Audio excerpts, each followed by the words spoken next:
acompañarnos en este acto, que es una gran satisfacción, la verdad, el que nos encontremos. Suele decirse, y se dice con razón en este caso, y casi todos, que somos pocos, pero no somos poco, porque la verdad que para todos nuestra más profunda estimación y agradecimiento por acudir a esta convocatoria, a este acto cultural, a esta presentación de un libro, de un nuevo libro del profesor José Ángel López Herrerías. Muchas gracias. Vamos a singularizarnos. Empezamos por ti, Paco, de Decisión. Gracias por venir, es un directivo de honor de la casa. Por Alba Rosa, que es muy leal, muy reivindicativa también, pero vamos, en su justa medida, y además haces muy bien con ese espíritu crítico que tanto caracteriza a nuestros alumnos y que es muy bienvenido. Muchas gracias, Alba Rosa, por venir. También a Ángel, compañero de la Junta Directiva, Ángel de Pedro. Igualmente está Cándido, efectivamente, de la Peña del Felechu, habitual en nuestros actos. Nos acompaña Felisa, muchas gracias, que esperemos que no sea la única vez, la primera, que vengas muchas más. Y María Jesús, la esposa de José Ángel, María Jesús también, tocaya, la profesora Romera Iruela, compañera del departamento, ahora de estudios educativos. Ahora me referiré a esta nueva circunstancia departamental y un alumno cuyo nombre es... No me ha aprendido su nombre, se lo iba a haber preguntado, pero no tenía. Abraham. Ah, sí, me llamo Cristian. Pues bienvenido también, ¿no? La verdad es que en cierto modo empezamos el curso, la temporada 2018-2019. Se podría decir que la comenzamos el día 1, aunque realmente tuvimos también una actividad que en nuestra programación es la más destacada, en septiembre, que fue el Día de Asturias y de la Virgen de Covadonga, el 16 de septiembre. Lo solemos celebrar una semana después que en Asturias.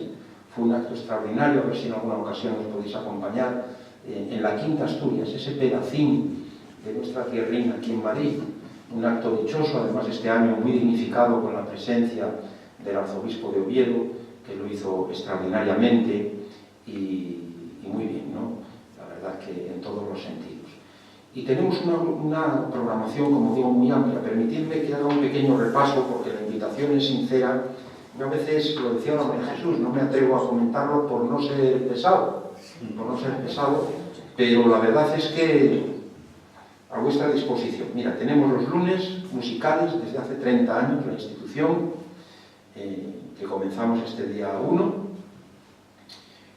que además te puedo decir que comienza a las 8 y generalmente a las 7:15 ya hay una cola esperando, fíjate, para coger asiento. Concierto de apertura de temporada. El martes 2, o sea, ayer tuvimos una felicitación de un servidor por el 137 aniversario de esta institución, que es una institución, lo decimos con orgullo legítimo, centenaria, pero también vanguardista, una institución histórica, social, emocional, porque surge precisamente por los lazos que tenemos los asturianos con nuestra querida tierra, pero también entre nosotros.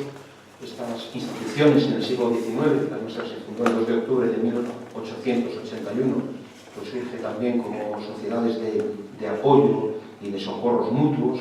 En algunos casos se mantiene en América. Este año ha sido reconocido, tengo que decirlo también, nada menos que el Centro Asturiano de Madrid y otros centros asturianos hermanos, otros 11, con la Medalla de Oro de Asturias, la más alta distinción que se concede por parte del Gobierno del Principado, y nuestra casa la única de España, la única de Europa. Los demás eran de Uruguay, de Argentina, varios centros asturianos, de Tampa, en Estados Unidos, de México, que cumplió 100 años en esta ocasión, etc., ¿no? Así hasta 12.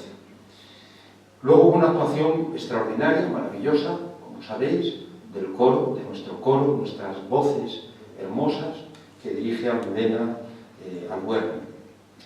Hoy este libro, al que ahora me referiré. Mañana una conferencia de José María Pérez Arias sobre, ya no veo bien sin gafas, Guinea Ecuatorial, 50 años de su independencia, un acto también para, bueno, conmemorar ese 50º aniversario de la independencia. El viernes 5 en Torremolinos, actuación de nuestra agrupación folclórica Alborá, con motivo de la inauguración de la Plaza Asturias en Torremolinos, y también conjuntamente con el Centro Hermano Asturiano en Torremolinos.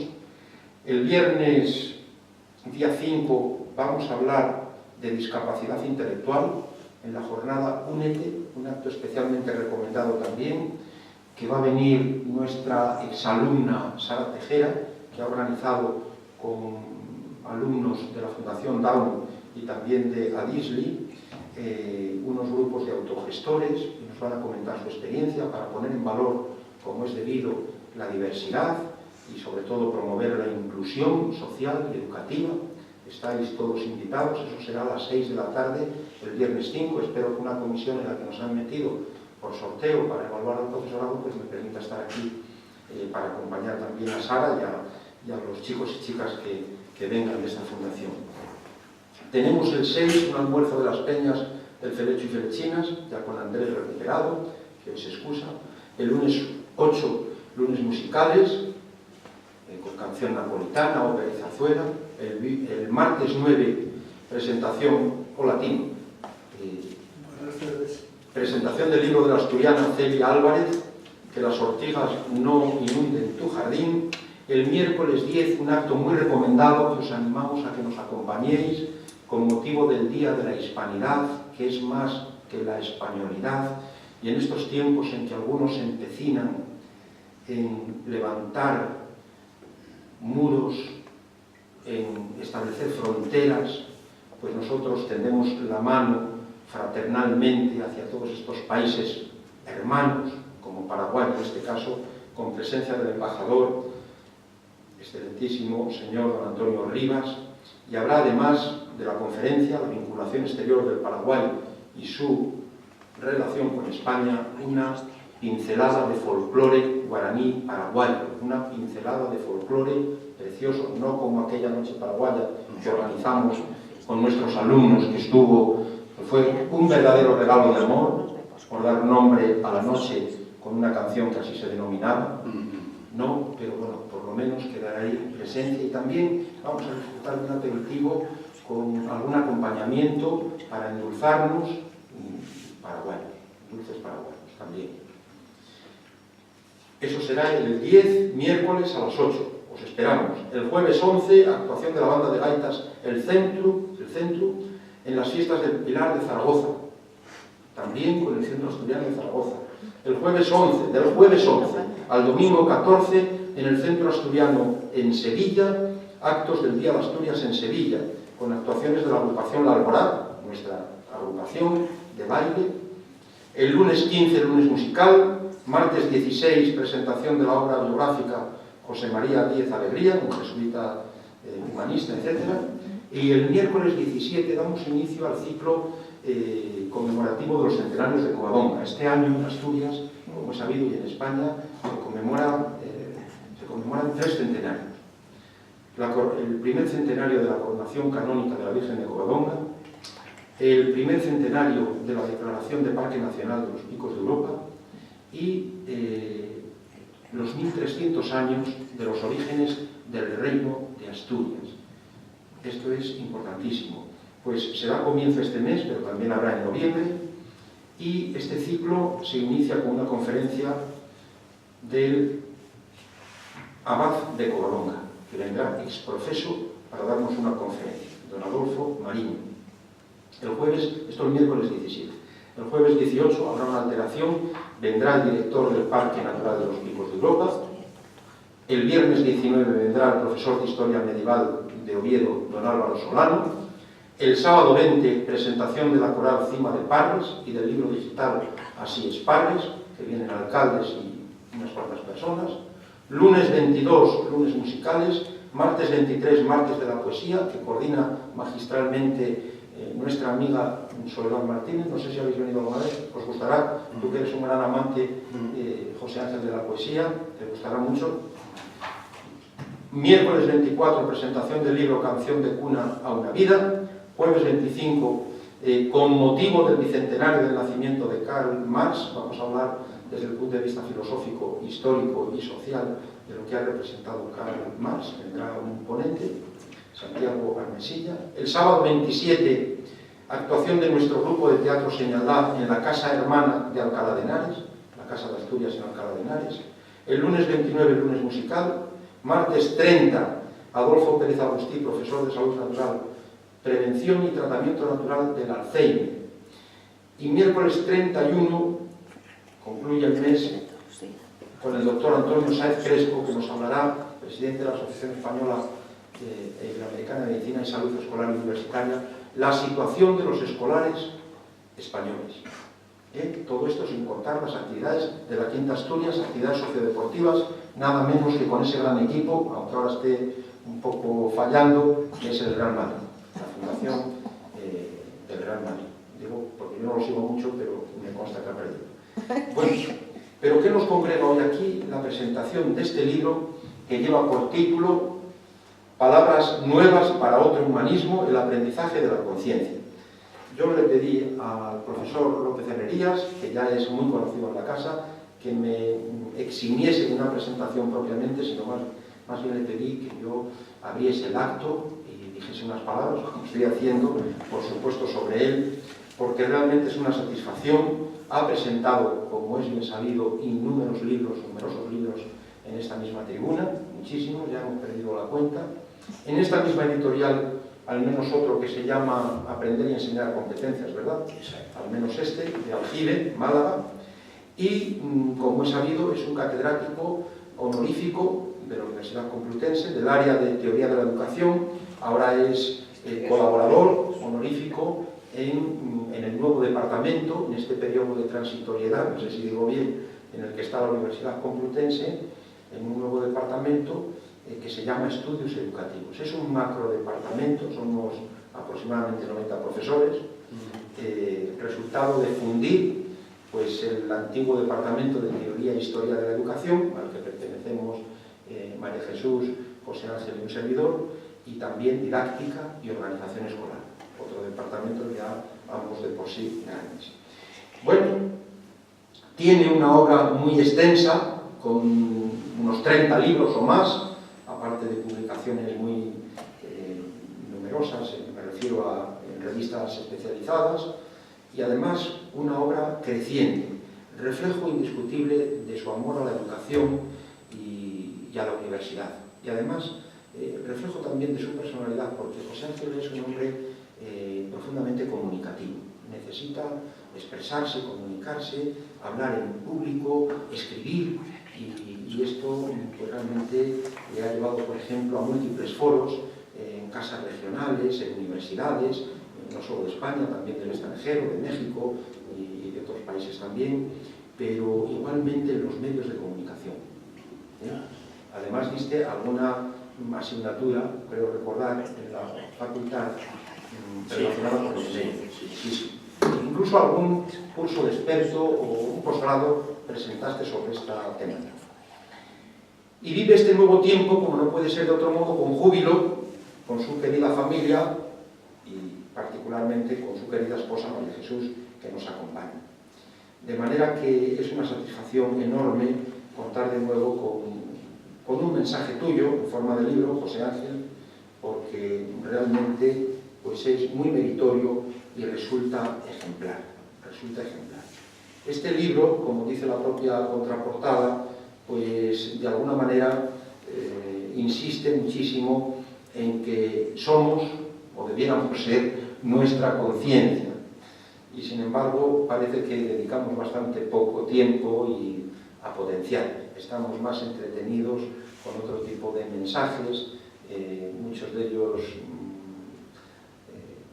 visuales, sobre todo por el influjo pernicioso, no porque en sí mismo lo sea, sino por el abuso que hacemos de ellos, de estas imágenes, de las pantallas, etc. ¿no? Y lo que se persigue con el libro pues es promover la reflexión profunda y también aumentar el desarrollo de la conciencia. A mí hay una palabra que me gusta mucho, que a veces nos lleva a detenernos un poquitín, que es concienciación, pero sobre todo en la versión del español de América, que tiene la misma validez y desde luego nos enriquece muchísimo, porque somos una comunidad de copropietarios del idioma creciente también, que hoy por hoy debe rondar los 500 millones de personas, que es concientización, con esa versión portuguesa, brasileña, que es concientização. Me encanta el término, ¿no? Bueno, pues un poco es lo que se pretende, o en gran medida es lo que se pretende, y desde luego el desarrollo personal y social. Porque fundamentalmente lo que pretende José Ángel como pedagogo es promover pues todo aquello que dignifica nuestra condición de seres humanos y que nos hace realmente ser personas. Y al hablar de las personas, como es natural, nos referimos a todos, nos referimos a las mujeres y a los hombres, ahora que está tan de nuevo, bueno, pues de actualidad hablar de estas cuestiones y de nuevo de la paridad, que hoy mismo mencionaba en algún mensaje mediático que se plantea. Pues personas se refiere, cómo no, a la mujer, al hombre, se refiere a las personas que tienen diversidad funcional o sin ella, o capacidades diferentes, o discapacidad, como se prefiera. Se refiere a las personas con independencia del color de la piel. A veces cuando vamos a estos países con esa mixtura racial, humana, porque verdaderamente el concepto de raza está cuestionado por los científicos y nos parece muy acertado que esté cuestionado, pero por el color de la piel, por su etnia, etc. Se refiere también a los mayores y a los menores.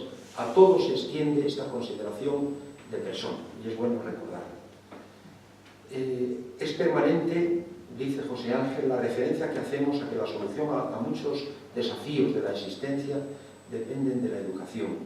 Pero ¿qué educación? Es algo a lo que trata de responder, siquiera sea parcialmente, en este nuevo libro de unas 200 hojas, 204 creo recordar. ¿Qué educación? Aquella que se centra en potenciar lo que verdaderamente somos, nuestra conciencia. ¿Cómo? Realizando el esfuerzo de atender a la elevación y excelencia de la misma, haciendo que las palabras que generan nuestro espíritu sean valiosas, intensamente interiorizadas y liberadoras. Un libro que, como acabamos de decir, lleva por título Palabras nuevas para otro humanismo. Palabra viene de parábola, es decir, que en gran medida también utilizamos en nuestro discurso como seres discursivos, narrativos, las comparaciones de tanta importancia, y para otro humanismo, porque a veces lo que se presenta como tal quizá no lo sea, pero es justo decir que el humanismo genuino es perenne, aunque naturalmente asume distintas concreciones, especificaciones a lo largo de nuestra historia. Yo creo que en nuestra cultura occidental y occidentalizada es necesaria la referencia a las aportaciones grecolatinas y judeocristianas, porque de alguna manera no podemos soslayar la aportación de esos sabios egregios como son Sócrates, Platón, Aristóteles, cronológicamente por este orden. Por supuesto, no podemos obviar tampoco la figura de Jesús, acaso el modelo de virtud más grande que se ha presentado en la humanidad, el cristianismo, los grandes sabios también cristianos, por ejemplo, Agustín de Hipona, Santo Tomás de Aquino, que en gran medida revisaron profundamente y enriquecieron en muchos aspectos los planteamientos platónicos y aristotélicos, y desde luego pues en Europa el humanismo también renacentista, emergido en Italia, por ejemplo, irradiado a Europa y desde Europa al mundo, y desde una perspectiva pedagógica creo que es muy importante considerar en estos hitos también la influencia del personalismo filosófico del siglo XX. Yo creo que son aportaciones muy ricas para entender el humanismo y también el humanismo pedagógico, sobre todo en unos tiempos donde hay mucha confusión, mucha desorientación, quizá porque se están produciendo cambios vertiginosos, algunos generados por la introducción de la tecnología, que siempre nos ha acompañado en gran medida, pero ahora es evidente la realidad tecnificada, hasta el punto de que esa categoría del Homo technicus pues es totalmente patente, incluso por la utilización de este micrófono, y por otros aspectos también, por esa globalización que se produce, por los flujos migratorios no siempre canalizados de la mejor manera, de manera que es muy necesario hallar unas referencias que también nos permitan orientarnos.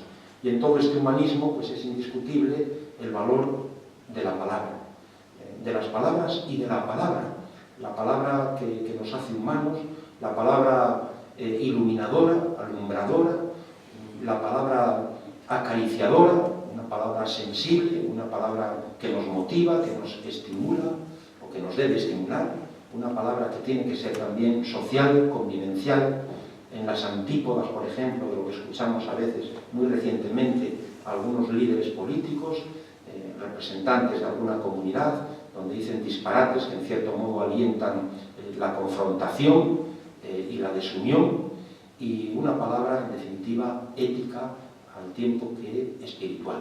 Bueno, yo creo que en esta línea va este nuevo libro, que incluye decenas de capítulos. ¿Cuántos capítulos exactamente? 19. 19, entonces casi dos... Pero son casi capitulillos. Capitulillos, desde una perspectiva, yo creo, no sé si se podría decir, antitética, porque nos plantea, en cierto modo, la confrontación de dos juicios, uno que se supone una afirmación que se supone negativa y otra que sería la solución que propone el profesor López Herrerías, de carácter constructivo, enriquecedor, optimizador y, en definitiva, en línea de desarrollo personal y social, ¿no? Como ejemplo, pues, podemos citar así al azar, capítulo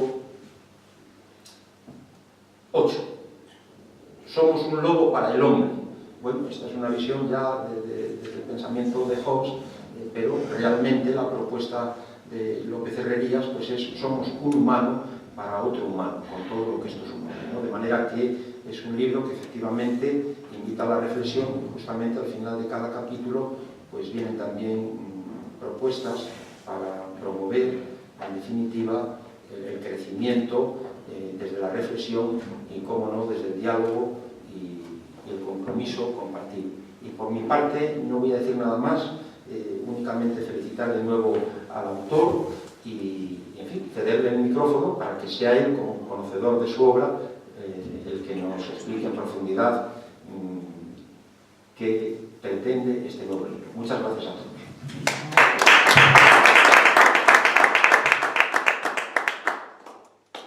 Bueno, gracias, Valentín, compañero y amigo, por tus animosas y sugerentes palabras, y gracias a todos ustedes, a todas ustedes por vuestra presencia.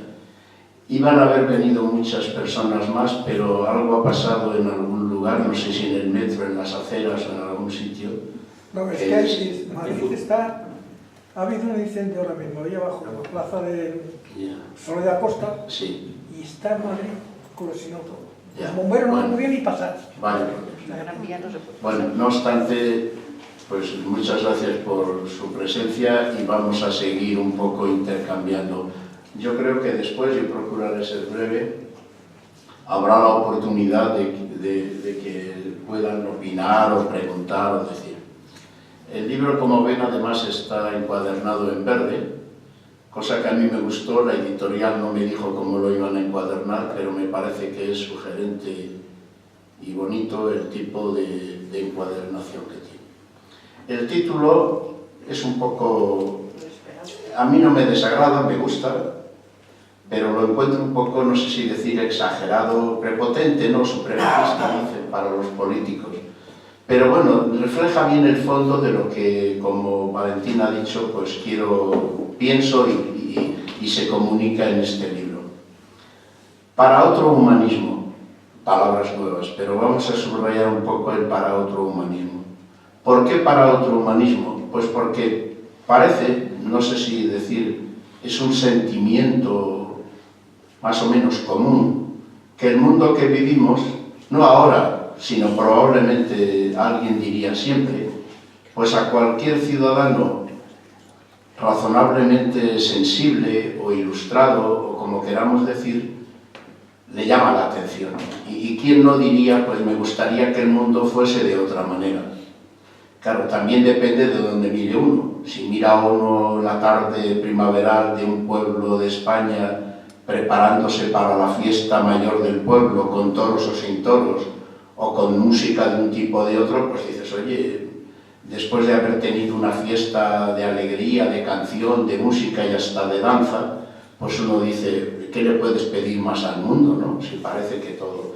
Ahora, si uno mira a otros lugares, no sé si las pateras del Mediterráneo, aunque es un ejemplo demasiado grande, o a lo mejor una cosa más cercana, alguien que cerca de ti tiene mal el sobrevivir o el pagar la factura de la luz, esto del bono eléctrico, o tantísimos ejemplos, pues uno se podría preguntar, oye, pues sí, a mí me parece que no estaría mal que hubiese otro mundo, otro humanismo, otra forma de ser humanos, otra forma de convivir.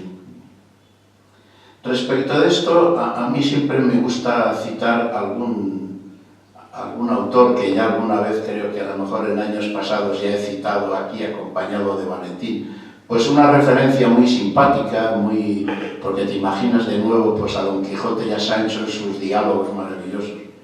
Y en uno de los diálogos le dice esto que ustedes saben, Don Quijote a Sancho, amigo Sancho, cambiar el mundo, otro humanismo, no es asunto de locura ni de utopía, es un asunto de justicia. Claro, Don Quijote era un caballero andante que iba por el mundo desfaciendo entuertos y arreglando cosas porque él creía que su figura era necesaria en el mundo. Pero no sabemos muy bien si Don Quijote terminó su hazaña reconociendo que no había sido todo lo productiva o todo lo valiosa que él había soñado. Pero bueno, ahí hay un testimonio que probablemente, literariamente dicho de manera preciosa al tiempo que sencilla, que nos está diciendo que efectivamente pues, hay un latente fluir de la conciencia colectiva, globalizada que se dice ahora, que probablemente manifieste eso, que no nos importaría que hubiese otro humanismo. O que hubiese un humanismo pues, con menos imperfecciones o con menos injusticias, que es la palabra en la que se fija más Don Quijote. También me gusta mucho recordar un texto que también está citado, creo que está aquí, de don Antonio Machado, el poeta. Don Antonio Machado, como todos sabemos, el poeta, pues es reconocido mucho como poeta. Pero también todos ustedes saben que como escritor de prosa es un hombre de una elegancia y de un estilo extraordinario. En casa tengo un libro publicado por RBA, una editorial de Barcelona, que en 2 tomos recoge artículos que él mandó para la prensa. Cuando aún no tenía 30 años, colaboraba con algunos periódicos de la época en mandarles columnas, escritos para esos periódicos. Hay en concreto un escrito, una columna, que a mí me parece extraordinaria, la he leído varias veces porque tiene una carga de sencillez, de ironía, de eso que diríamos, no sé si sabiduría popular magnífica. El escrito, el artículo se titula Que Dios nos pille confesados. Y en ese escrito dice don Antonio, no sé si estaría pensando en Soria o en Úbeda, no sé si Sevilla, bueno, que un grupo de intelectuales, un grupo de personas preocupadas por la humanidad se han reunido en un bar, en un no sé cómo dice la palabra exacta, infecto, o sea, un lugar bastante poco, diríamos, elegante, limpio y agradable, y que están ese grupo de amigos conversando sobre los problemas de la vida, sobre los problemas del mundo, igual que a diario hacemos, pues, o hacen muchas personas que se reúnen a jugar al dominó o no a jugar y al mismo tiempo comentan las últimas novedades de lo que ha dicho el pregonero del alcalde hace un siglo o ahora lo que ha dicho el pregonero de la tele, de los medios de comunicación, de las redes sociales, etc. Y de pronto dice uno de aquellos tertulianos que está hablando sobre los problemas del mundo, dice, la dinamita. Dice don Antonio que dice uno de los... Y añade, esto dice uno de los intelectuales, entre comillas, que están desesperados hablando de cómo está el mundo. Pero llega otro y dice, el diluvio, porque ambos están diciendo que no saben muy bien si con el diluvio, con la dinamita o con no sé qué, podremos alcanzar ese otro humanismo. Bueno, es una diapositiva esto que estoy contando que alguien podría estar visualizando en función de esto para otro humanismo. Nos vamos a acercar a que el asunto de todo esto, la problemática de todo esto, es que este humanismo que nos desasosiega un tanto, es así porque así somos los actores que hacemos ese humanismo, que somos los humanos. Y aquí me voy a acordar de un renacentista, de un humanista italiano, poco citado, además tiene un nombre que da como cosa, Pico de la Mirandola, no muy citado, pero que es un nombre reconocido, está en los libros al estilo o al nivel de Luis Vives o de otros, de Maquiavelo no tanto. Y este dice en un escrito suyo sobre la dignidad del ser humano, dice, Dios ha creado a los animales para que cumplan una función concreta y determinada, instintiva. Sin embargo, ha creado al ser humano para que él haga con su vida lo que quiera. Acabo de decirlo yo, su frase exacta no es esa, pero el sentido de su frase es lo que acabo de decir. Para que nosotros seamos... la frase tiene el afán, el sentido de hacer ver la diferencia valiosa que hay entre el ser humano y los animales. Dios ha creado a los animales para que cumplan un papel determinado, fijo, cerrado por las exigencias de la naturaleza, lo que solemos decir instinto, y ha creado al ser humano con la posibilidad de apertura para hacerse de alguna manera según su esfuerzo, su voluntad, su libertad. Esto nos abre ya un horizonte de color verde, de color esperanza, porque podríamos decir, ya tenemos un atisbo de que el mundo, el otro humanismo, podría ser de otra manera.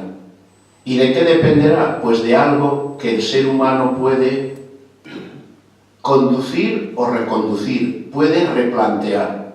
Porque si somos capaces, según nos ha dicho este autor, por ejemplo, de realizar el mundo de manera libre, de manera creativa, no como los animales, a los que Dios les ha marcado la pauta de una conducta determinada, pues si queremos que el mundo sea de otra manera, a lo mejor somos nosotros los que podemos hacer que haya menos injusticia, por citarlo de Cervantes, o que sea menos necesario recurrir a la dinamita o al diluvio, como decía el poeta don Antonio Machado. Y al mismo tiempo, os cuento estas diapositivas no para daros demasiado rollo citador, sino para alegraros un poco la vida. Espero que no lo veáis como una erudición así. Al mismo tiempo casi de este Pico de la Mirándola, tenemos un valenciano que se fue a Flandes y que hizo carrera académica y universitaria fuerte, que es Luis Vives. Y Luis Vives, hay una frase que en sus escritos, claro, preciosa.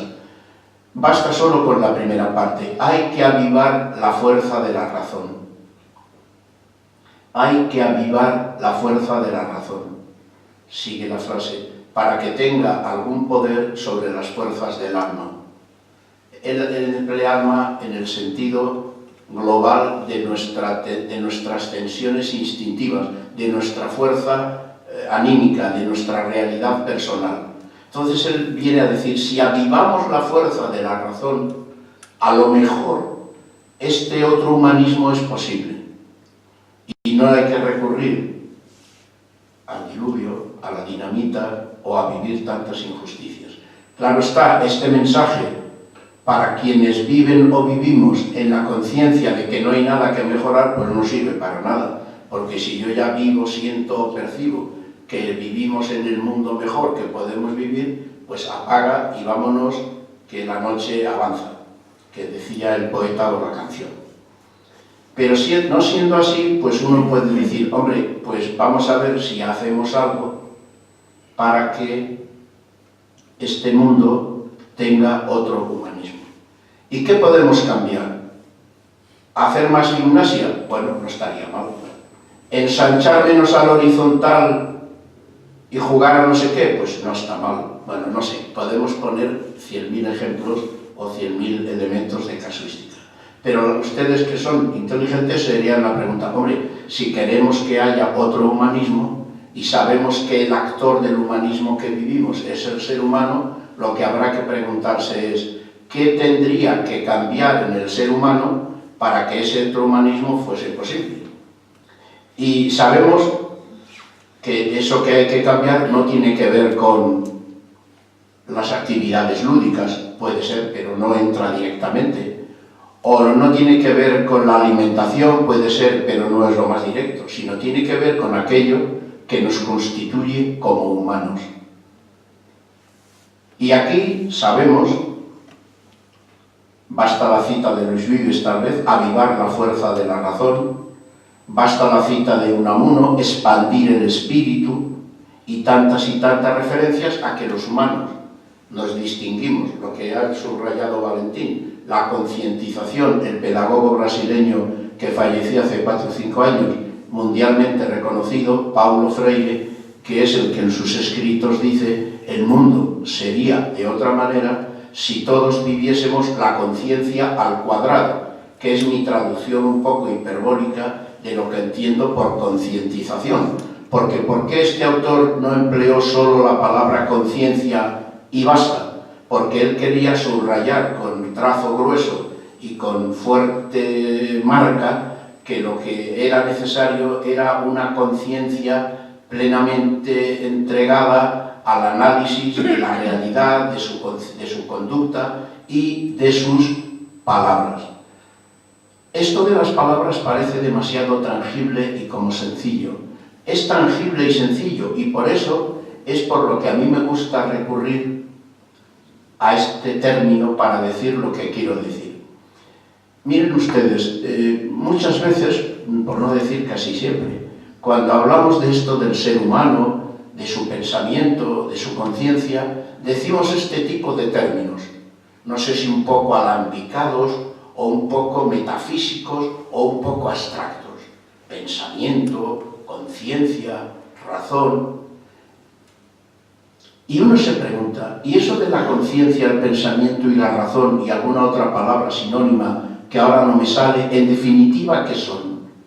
Pues son corpúsculos, valga la expresión, sin exagerar, no son materia, pero son elementos reales que se concretan en el término palabra. Yo soy mis palabras. Cada uno de nosotros somos las palabras que tenemos interiorizadas en mayor o menor grado y que son las pautadoras de mi conducta. En definitiva, mi conducta, mi manera de actuar, mi manera de ser, mi carácter está concretado en las palabras con las que consciente o inconscientemente, casi siempre en proceso de conciencia, aunque muchas veces no todo lo deseable, sirven de trasfondo de la dirección de mi conducta. Si yo no tengo en mi conciencia la palabra amor, yo no amo. Si yo no tengo en mi conciencia la palabra odio, yo no sé odiar. Si yo no tengo en mi conciencia la palabra respeto, yo no sé respetar, etcétera, etcétera, etcétera. Bien, es verdad que la palabra es un trasunto traducido de aquello que vivimos. Pero si yo no oriento mi conducta con las palabras que amueblan, que es lo que dicen los futbolistas, ustedes habrán oído en alguna crónica o, como se dice, reportaje deportivo, que la palabra que más emplean los futbolistas son amueblar la cabeza. No se lo he oído a otros, espero que no cunda la metáfora, porque también amueblar no deja de ser una metáfora un poco, no sé si decir tristona por no decir otra cosa, pero le enseñan el micro a un futbolista, dice, ¿qué tal te va la vida? Dice, tal compañero tiene muy bien amueblada su cabeza. Hombre, tanto como me volar la cabeza, pero en el fondo lo que están queriendo decir es que tiene bien estructurada, elaborada, concienciada, desarrollada su conciencia. Por eso, como ustedes, alguno me ha oído decir tal vez, a mí me gusta definir al ser humano como un esfuerzo por generar museos de conciencia. Porque ¿qué somos cada uno de nosotros? Un mundo de conciencia. ¿Qué significa mundo? Que tengo con palabras almacenadas, que son mis palabras vivenciadas, que son aquello que he ido generando a lo largo de mi existencia. Pero ¿me debo dejar llevar? No. ¿Me debo de desarrollar o de actuar solo a partir del mundo de palabras? No. Tengo que convertir el mundo en museo. ¿Cuándo convierto el mundo en museo? Cuando hago lo que hace un museo. Elegir, ya sea el museo romántico que está aquí al lado, o el museo del Prado, o el museo arqueológico. ¿Qué es lo que hace un museo? Elegir los elementos de realidad, mundo, referidos a lo arqueológico, a lo pictórico, a lo que sea, para que eso sea lo que seleccione y exponga. Pues a mí me parece, o entiendo que educación, ayudar a que pueda haber otro humanismo, dependerá del aprendizaje de la conciencia. O sea, de como muy bien dijo Valentín en algún momento, casi al final, tal vez tenemos que dedicar, y en eso consistiría hacer una mejor educación, más tiempo a fortalecer nuestra conciencia. Porque fíjense, nos dedicamos en el tiempo eminentemente infanto, adolescente, juvenil, nos dedicamos a estudiar, y eso está bien, que el Tajo pasa por Toledo, que Cervantes no es catalán y no sé qué alguna otra cosa. El teorema de Pitágoras y otros centenares de cosas. Pero ¿cuánto tiempo dedicamos, ya sea adolescente, juvenil o maduro, y ahora hay que acordarse de San Ignacio de Loyola, ya que has estado tan beatífico, Valentín?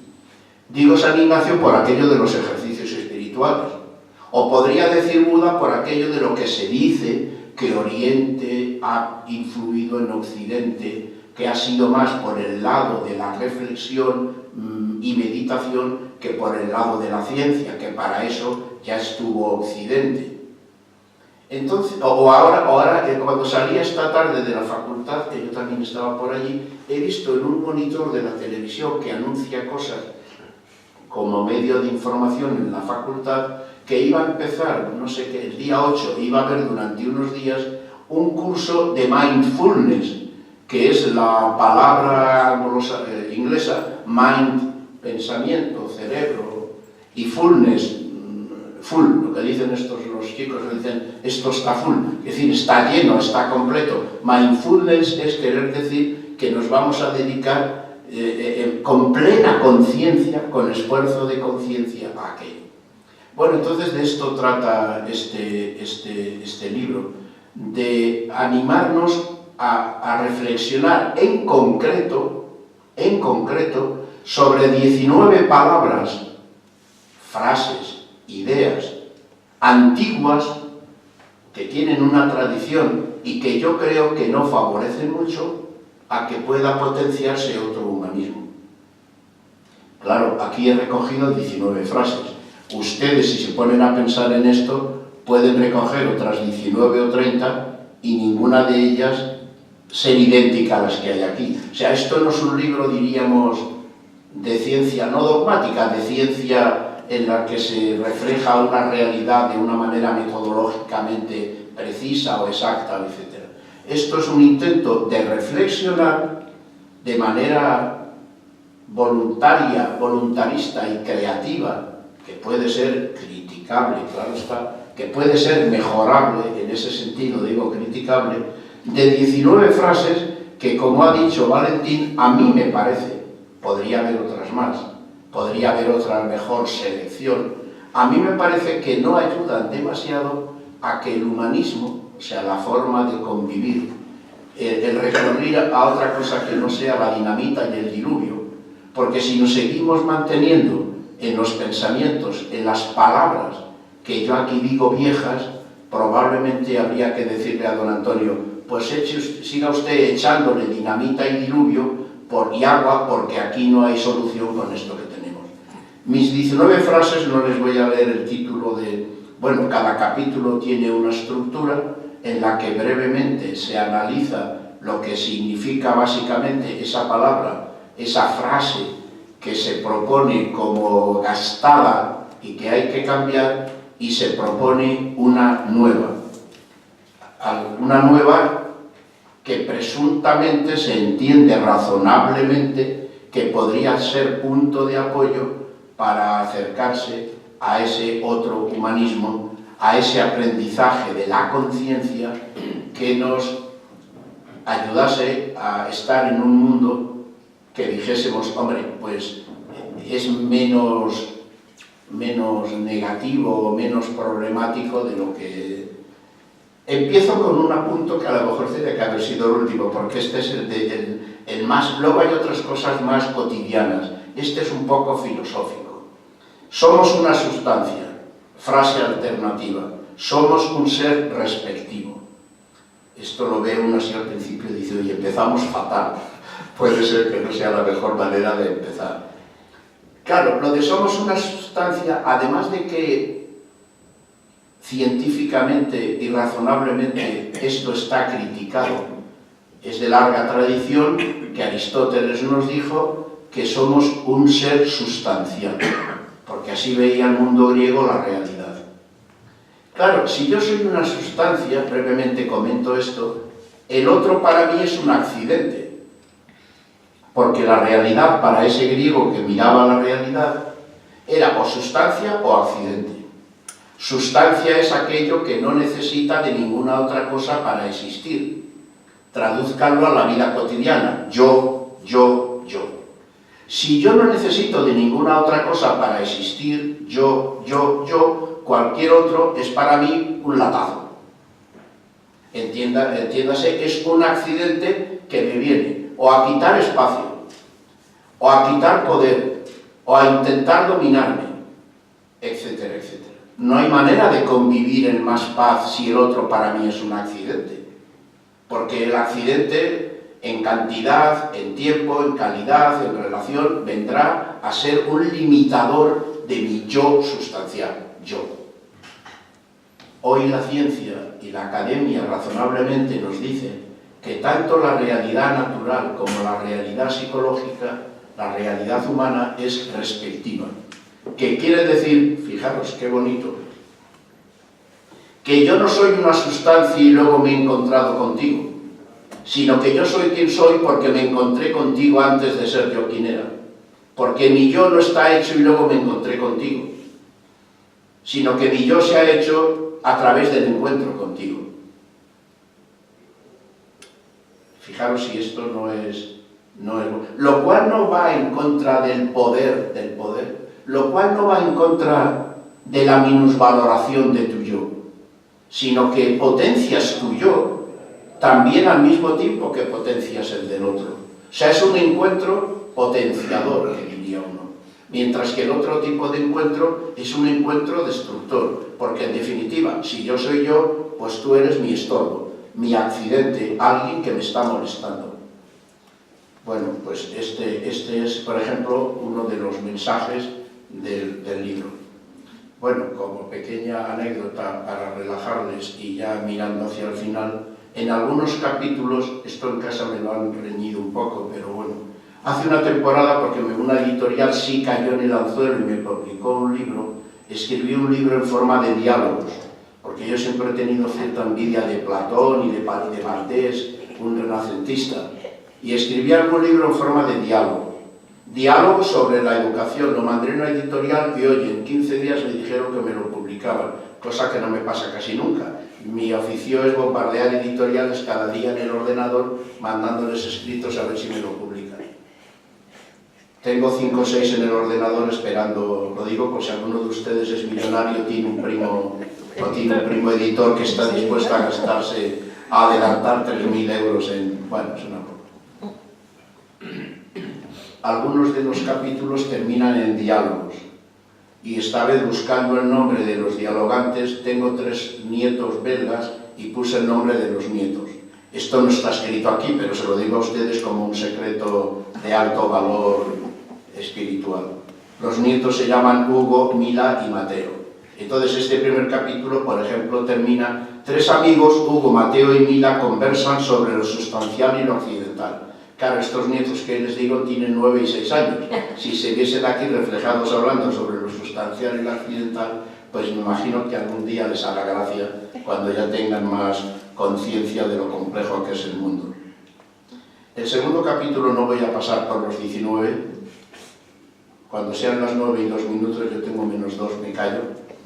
Pues dice que somos un animal racional. Aristóteles. Es mentira, no, por favor, Aristóteles es la autoridad cultural, no se puede decir que sea mentira. Mi propuesta es: somos una conciencia apalabrada, entre comillas, un museo de palabras. Bueno, esto hay que echarle un poco de serenidad, de tranquilidad, tomarse unas aceitunas con un martini, mirar al sol del agosto que se está poniendo y las hojas amarillean y no sé qué más. Pero claro, si seguimos diciéndonos, aunque no nos lo digamos, seguimos estando en la tesitura de que somos un animal racional, pues ¿para qué quieres más? Haré el animal con razón. Y eso es lo que nos pasa. Nietzsche, el gran crítico de la cultura, sobre todo tecnocientífica, de su tiempo, y murió en el año 1900. Fíjense ustedes, aún no habían habido las 2 guerras mundiales, aún no había habido la descolonización bastante mal hecha por Europa, por el mundo desarrollado que ha hecho de los países colonizados, aún no había existido ni Hitler, ni Stalin, ni Lenin, ni no sé cuántas cosas más. Dice una sentencia que a mí, cuando me la encontré, digo: oye, ¿esto por qué ningún profesor me lo ha dicho cuando tenía 18 años? Lo he tenido yo que leer cuando tenía 53. No ahora, como ustedes comprenderán, sería quitarme muchos años. Pero la frase de Nietzsche diagnóstica de nuestra cultura es: la inteligencia ha sido un instrumento al servicio de los instintos. Y yo tengo que darle toda la razón, porque en gran medida, hombre, también hay la inteligencia de los derechos humanos, evidentemente. También hay la inteligencia de la seguridad social. Y también hay la inteligencia de tantas cosas buenas que compartimos en la existencia.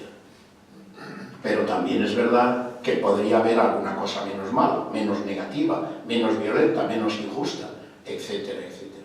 ¿Y por qué hay todo eso? Pues porque seguimos manteniendo una actitud mental de escasa profundidad, dominada por el poder, que no le importa aceptar que somos un animal racional. Entonces, si soy un animal, pues no tengo muchas cortapisas para comportarme como animal. Y entonces mi razón no está dominando la instintividad, sino que mis instintos dominan la racionalidad. ¿Y qué es lo que hago en muchas conductas de la vida? Pues poner mi inteligencia, picardía, manipulación, dominio, control, al servicio de lo que me piden los instintos. ¿Y qué me piden los instintos? Que controle, que domine, que manipule, que acumule, que domine. Bueno, ya iba a decir otra vez los mismos verbos de antes. Ustedes añádanle otros si les parece. Bueno, esta es mi... Voy a seguir un momentín más. Este es más psicologista, este tercero. No puedo cambiar, soy así. Bueno, hoy los psicólogos... Puedo cambiar, me puedo proyectar. Entre paréntesis, esto lo tengo metaforizado en otro asunto. Ha dicho que le gustaba la poesía. El blasón de la nobleza del espíritu. María Jesús, que es de Soria y en sus pueblos hay muchos blasones, le hace mucha gracia esta cosa mía. Decir que cada uno de nosotros somos aquello que nos blasonamos a hacer. O sea, a mis alumnos les animo, yo también tengo el mío, aunque no he encontrado a un pintor que me lo haga bien, mi blasón. Mi blasón tiene una especie de hojas de laurel que rodean el escudo por aquello del amor a la naturaleza. Y luego en un lado del blasón está la palabra alegría con un gesto y la palabra amor con otro. No es que la cosa sea tal y como está en el blasón, porque a veces no hay ni tanta alegría ni tanto amor, porque uno es animal también, bueno, uno es de carne y hueso, que decía aquel, o uno tiene conciencia limitada. Pero sí es verdad que si no proyectamos nuestra conciencia en qué quiero ser, qué quiero hacer con mi vida, pues probablemente me conforme con decir no puedo cambiar, soy así, ¿qué le vamos a hacer? Cuando eso está hoy demostrado que es posible cambiarlo. Y ya, no sé si lo quiero mirar por si ya he llegado.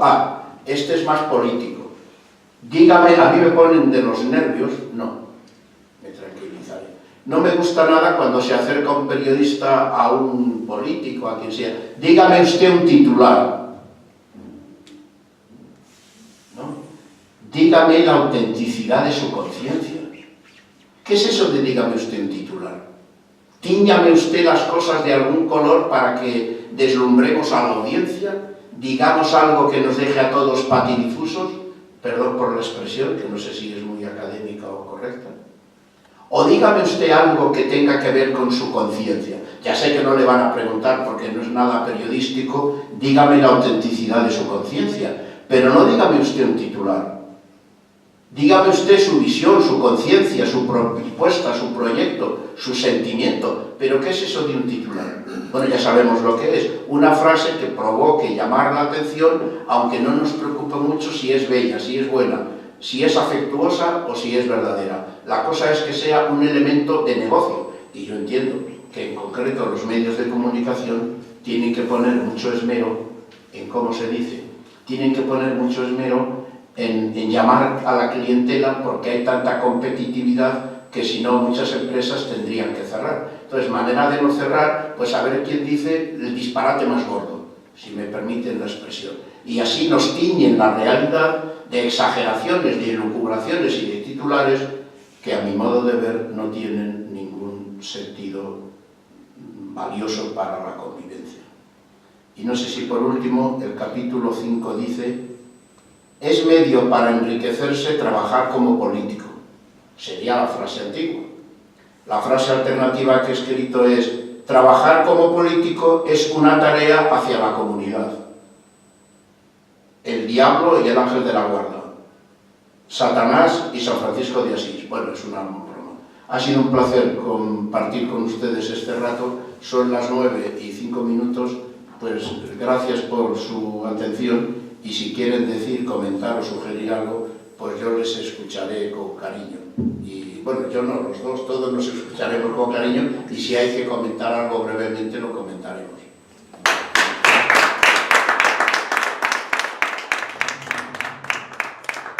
Pues gracias, José Ángel, por estas palabras nuevas, por esta nueva obra, que es algo muy meritorio, el que escribas con tanta frecuencia y que escribas tan bien.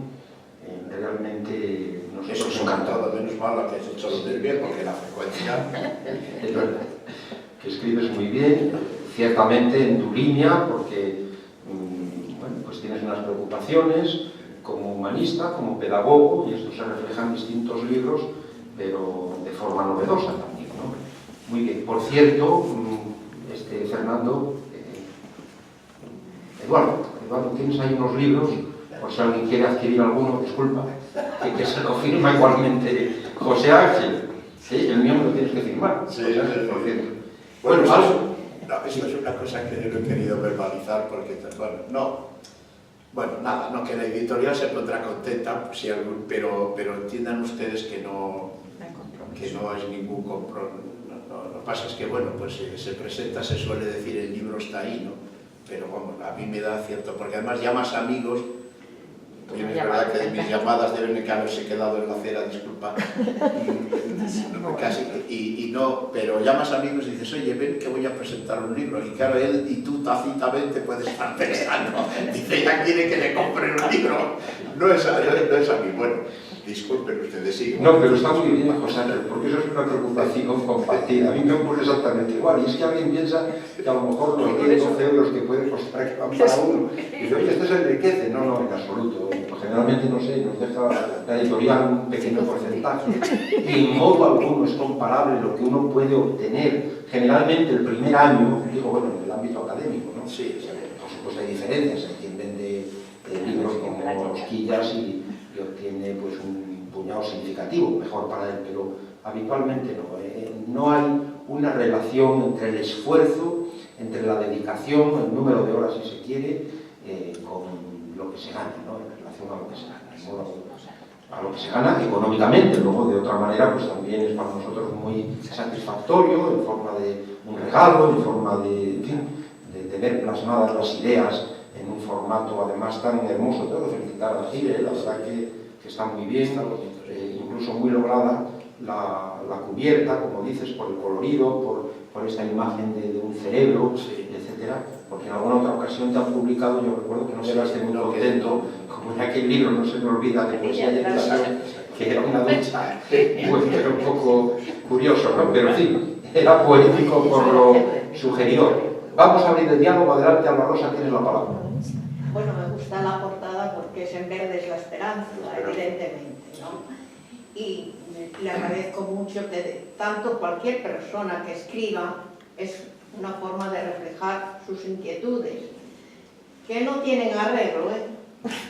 Yo no sé si es que estoy ahora en bajón y con un mal genio, ¿eh? O sea, lo confieso.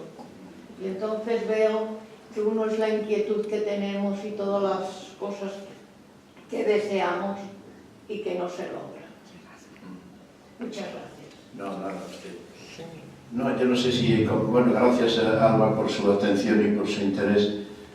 Ya sabes que no sé si es de un autor o es de algo así como dicho por la colectividad.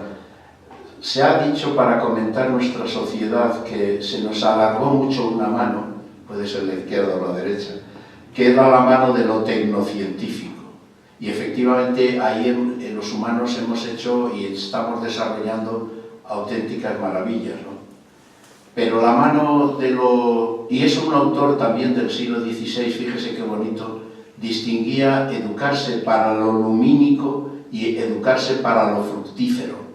Lo fructífero es educarse, bueno, para la producción, para el trabajo, que hay que hacerlo, claro, y lo lumínico es educarse para el espíritu, para la conciencia, Y lo que usted dice, pues yo creo que es verdad, pero es porque, no sé si decirlo, estos ejemplos de cuantitativamente, es que el 80%, esto es una manera de hablar, de nuestro esfuerzo de desarrollo humano está dedicado al teorema de Pitágoras, que está bien, y el 20% restante, por decir un número, está dedicado a que somos seres de afectos, a que somos seres de desarrollo ético, a que somos seres de desarrollo estético, a que somos seres de otra cosa que no solo que ese, bueno, aprovecho para decir que una editorial el otro día me ha dicho que no, porque yo pienso que es un mensaje que el mundo está necesitando.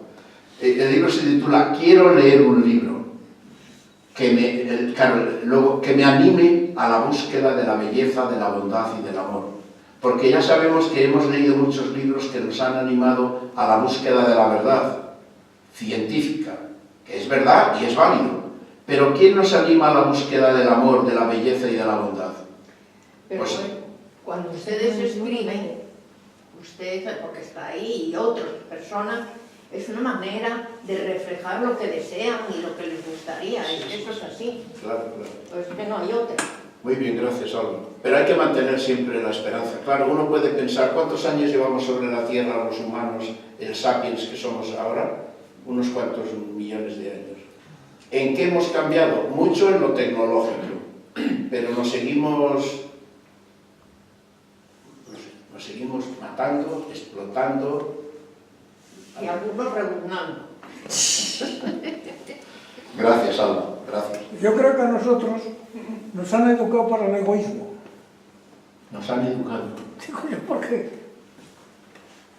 cada vez somos más egoístas, cada vez queremos vivir más, cada vez queremos manejar más dinero, no nos ocupamos de que venga.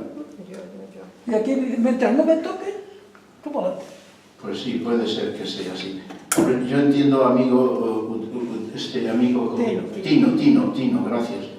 Yo entiendo lo que dice, que efectivamente si nos fijamos en que el gran factor, o como dicen, la gran variable de nuestra cultura es la economía, y yo creo que eso es bastante cierto, pues desde ese punto de vista sí creo que lo que usted apunta es muy razonable, porque si hacemos como la peonza de nuestra existencia, la economía, eso nos lleva al paso inmediato a esto que usted llama el egoísmo, ¿no? A pensar en cómo conseguir más de esa economía, más acumulación, más poder, más... Sí, pero yo sigo pensando que es que todo esto nos pasa porque la tarea fundamental de nuestra diferencia de ser humano consiste en esa frase tan manida, por lo menos para mí, de potenciar la conciencia. Pero es que no la potenciamos, porque no la necesitamos como instrumento para vivir. Lo que necesitamos como instrumento para vivir es saber lo que da valor añadido, que dicen los economistas. Y lo que da valor añadido son cosas fructíferas, instrumentales, económicas a su vez.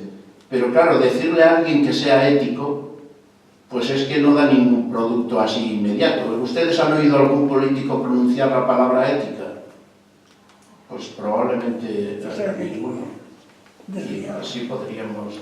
Pero la educación podía ser dos peonzas, la fructífera y la otra, porque uno se siente mejor con lo bonito que con lo feo. Claro. Mejor en una cafetería bonita que en el antro ese. Mejor en un museo viendo un cuadro bonito que viendo un espanto. Y eso se educa desde la infancia.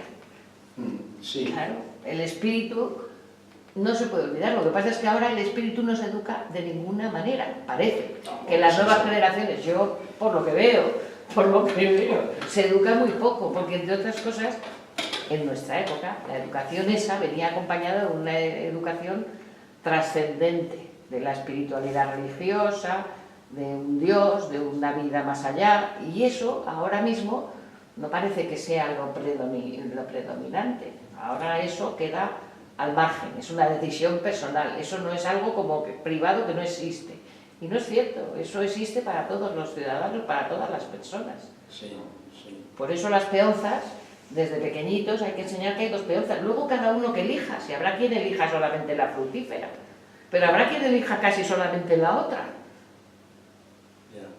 Claro. No estaría mal la conjunción de ambas. Bueno, pues las dos al tiempo, claro, hacer bailar dos peonzas al mismo Va a ser tiempo más no es difícil. fácil. Bueno, eso es todo. Muy bien. Muy bien. Muchas gracias. Bueno, queremos conocer todas las palabras de la vida y toda la vida de las palabras. Palabras que se nutren, se enriquecen también de imágenes. Por eso, aquella etimología inicial a la que yo me refería de palabra, que es parábola, comparaciones, imágenes. En cierto modo hablamos en parábolas. Quizá nos ocurra como aquel burgués gentilhombre, aquel personaje de Jean-Baptiste Poquelin, más conocido como Molière, que ya en el siglo XVII pues, decía que hablaba en prosa sin saberlo, ¿no? Y era muy famoso Molière, por cierto, muy conocido, reconocido como dramaturgo, por sus comedias, por sus farsas, por criticar a los falsos médicos, a los tartufos, en fin, también por sus tragicomedias. Es fundamental que demos valor a la palabra y agradecemos enormemente este mensaje, este nuevo libro del profesor López Herrerías, también a todos la presencia, el diálogo.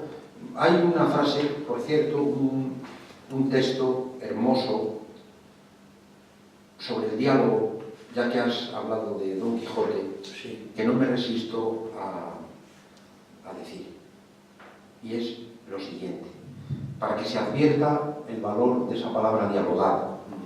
Dice Don Quijote: cada día, Sancho, te vas haciendo menos simple y más discreto.